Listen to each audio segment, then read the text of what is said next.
Welcome to part 4 of chapter 4. We continue with the equilibrium in the money market. We can represent the equilibrium condition graphically. So on the horizontal axis, we have central bank money and the interest rate is measured on the vertical axis. The supply of money is fixed and is represented by a vertical line at H. Equilibrium is at point A with interest rate I.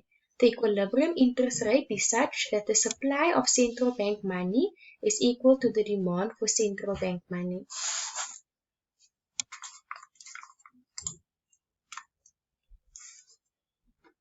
Assume that people held only currency, so C is equal to 1, then the term in the brackets would be equal to 1. Assume instead that people did not hold currency at all, so C is equal to 0, then the term in the brackets would be equal to theta. Schematic view. This figure shows the determinants of the demand and the supply of central bank money. And then this figure shows the equations for each of the determinants. Alternative ways to look at equilibrium. So by looking at banks' refinancing system and by the money multiplier. Banks' refinancing system, instead of thinking in terms of the supply and demand for central bank money, we can think in terms of supply and the demand for bank reserves. The supply of reserves is equal to the supply of central bank money H minus the demand for currency by the public CUD. The demand for reserves by banks is RD. So the equilibrium condition that the supply and the demand for bank reserves be equal is given by H minus CUD is equal to RD. The market for bank reserves is called the repurchase market. Banks with excess reserves loan them out to the other banks with insufficient reserves. The interest rate in the repurchase market is the repurchase rate or the repo rate. SARB can choose the repo rate since the repo rate is the main indicator of monetary policy. This diagram summarizes the bank's implementation framework. So cash reserve requirement, other open market transactions, liquidity requirement, shortage in the money market.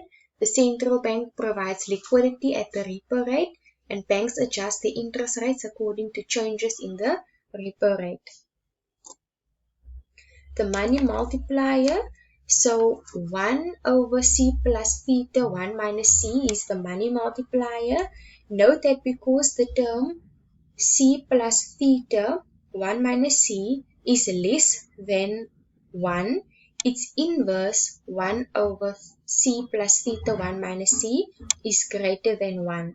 For example, if the money multiplier is equal to 4, the overall supply of money is equal to 4 times the supply of central bank money. Central bank money is also called high-powered money. The ultimate money supply is determined by the central bank money supply. How does the money multiplier work? Suppose the South African Reserve Bank buys 100,000 rands worth of bonds. What type of open market transaction is this? From seller 1. The central bank money supply increased with 100,000 rand. Seller 1 now deposits this money in the bank. The bank keeps the required reserves and lends out 90,000 rand to seller 2. Assume the reserve ratio is 10%. Seller 2 deposits the 90,000 rand in a bank and her bank keeps 9,000 rand in reserves and lends out 81,000 rand to seller 3. And this continues. The money supply increases with 100,000 rand times the money multiplier. So just a summary, there are 3 ways the Reserve Bank can change the supply of money. So through open market transactions, reserve requirements, as well as the repo rate. And that is it for chapter 4. Thank you.